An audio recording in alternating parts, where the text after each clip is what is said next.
They were the toughest plane to get out of, and they were a tough plane to fly. They really were hard to think. And when they came in against the enemy ship, oops. Sorry. They were tough to come in because they came in slow and low. I flew the dive bomber, just the opposite. Oh, We okay. came in high and fast.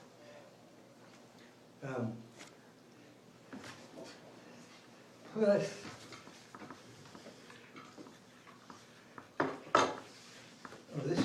is a book written by the boys in our squadron. Okay. My bad. Sorry, I'm slacking. Okay. Alright, yeah. If you'd like to be a Navy pilot, I got some things here to tell you to do. You may not like it.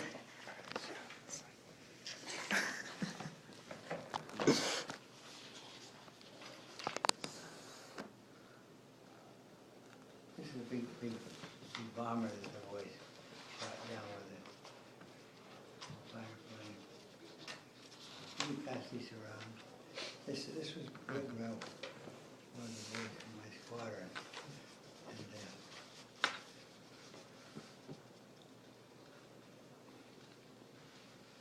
then the aircraft when the airplane protection cell. You can press it around so you can see okay. There's a shot of an aircraft carrier. Okay. I tried to find another one. About 3,000 men aboard. No, you don't have to take photos of the video. Oh, thanks. Pass it around. You can come see that already. Okay. You can move around there. Alright, so my first question for you is, what countries did you get to go to in the war? What? What countries did you get to go to in the war? Not many because I was aboard of a aircraft carrier. Okay. Did you see the aircraft carrier? I think I have, yes. Let's see where it is. Does it look there? Yeah. Turn there for me to see it. This one? I don't know. Well, just turn so you see what an aircraft carrier looks like. Keep it in action. Oh, yeah. I was on an aircraft carrier, and it's holds 3,000 men plus. We're target number one for enemy planes because we have so many planes and they sink us if they can. Okay. And submarines. They're pretty tough down. If you're interested in being a naval aviator, you fly at sea and land on the target. The Marines and the Navy boys go through the same flight rate. Uh-huh. If you want the choice of being a Marine or a Navy, it's up to you. You want to fly off the carrier, fine. If you don't want to fly off the carrier, which a lot of them don't want to, you become a Marine pilot. That's the difference. But, the dive bomber is what I chose. It does the Navy research. It does all of the scouting for the ships out ahead of SBC, Scout Bomber. SBC, Scout Bomber, something else. It's okay. And they're out ahead of the ships, way ahead of they look for submarines, watching for submarines, and any other things that might be coming in on the enemy, or at ourselves. So then now a dive bomber is a regular plane, except that when you go over for the dive, these little side brakes, because you get going so fast, Uh-huh. you pull out and your poor gunner passes out every time. And you get the guns and the radar, and he just passes out. I call him, Joe, you all right? I try not to make a real bad pullout, make it so smooth if I can. He's a radar and gunner. Oh. You'll see the gunner because it's like two 30s in the back of the airplane. Ooh. We, fighters, when the enemy fighters come to protect their ship, they try to protect from the dive bomber. They go in after the dive bomber, because the dive bombers are a very threat to the ship. And they can come down and get out of there very quickly without getting hurt. Because they come down slowly and they get out. So that's what, but they do take a hitting. If you're interested in the naval or any aviation, it's tough. You've got to go through a real tough training. It's really looking for good scouting, women and men. They've got to, first they go through training.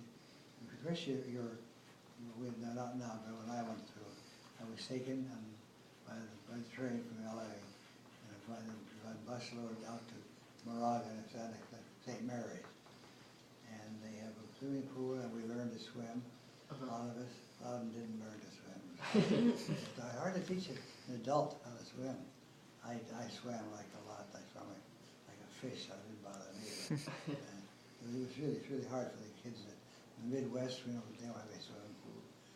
It's too cold, or the rivers are so cold. But they got to learn. So swimming is one of them.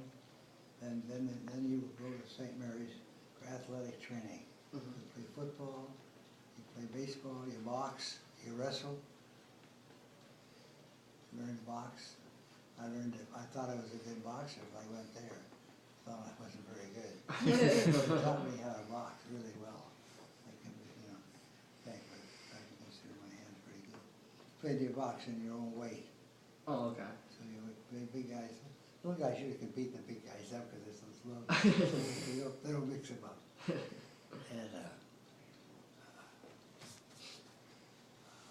And you run a lot, and you'll go in the mornings. You'll go to classes, history of the Navy, naval history of the Air Force, a lot of things like that. They do. You work on them. You take the training. The training takes about a month or 6 weeks, and then you go on to mid-training to where the airplanes are. There's no airplanes there at all. But then you go to Los Alamitos and Los Angeles, or you go to the one out here in I can't think of it. It's right out here in East Bay.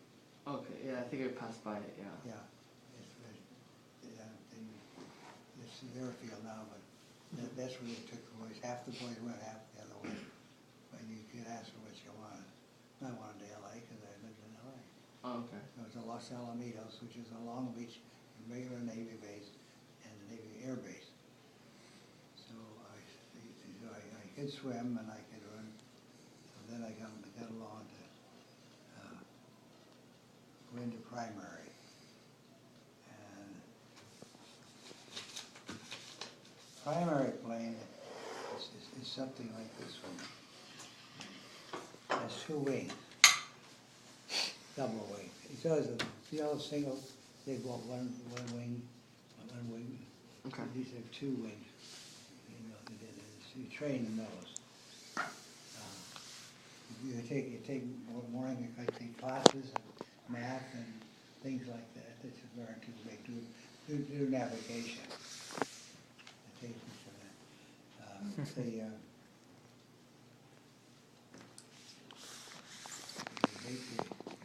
girls and boys, and learn to swim, so to provide with a cockpit, with an instructor.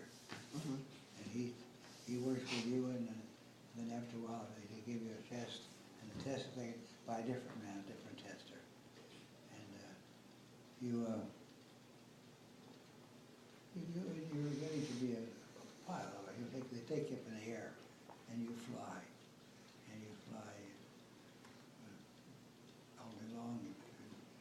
6 weeks, 6, 8 weeks. And you learn to land. Oh no, the thing about the Navy or any pilot, you want to learn, you've got to learn. They teach you the thing about about a pilot. You have lots of training, lots of training. It's not an easy thing. They don't dump you in an airplane. Navy doesn't. They train you. You're ready to fly when they tell you, put you in the plane with the instructor in the back. He's in the back, or he might be in front, depending on what he likes. And you'll take over. And he gets you in the air, and then he'll take over. And then you cut the thread, and it sets the engine off, and you're just taking off the base. You can see the base behind you, and they automatically get to go back. Don't do that. Don't ever do that, because you go straight ahead. You just go push it down, push the stick down, keep the airspeed in, and land wherever you can land. Okay. See, the tendency is to flip right back and land on it, but you don't get back. You don't have the speed, but the lift and those things. So it's kind of tough to take. But you learn how to do it. So then you have your ground school in the daytime, or just 2 different flights. So some boys fly in the morning and the other fly in the afternoon.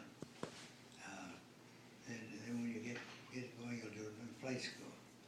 You do night flying, which is very challenging and very fun.